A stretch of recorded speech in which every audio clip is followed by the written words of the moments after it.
final video to fix the FileCoAuth application error on Windows 11, because this error can freeze apps and stop files from opening or syncing properly. Are you seeing a FileCoAuth error pop up while using Office apps or opening documents?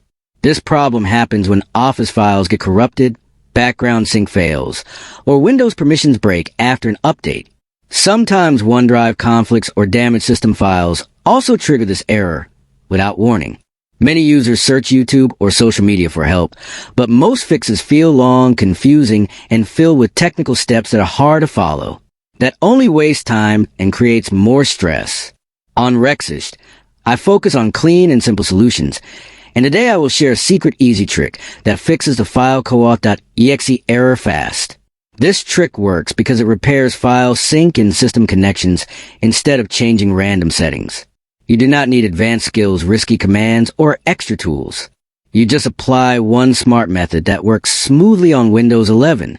After this, the error disappears, Office apps open normally, and your system runs without interruptions.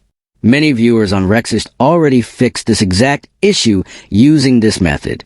If you want a clear step-by-step tutorial that anyone can follow easily, comment yes below, and I will upload it to help you fix the FileCoAuth application error on Windows 11 for good.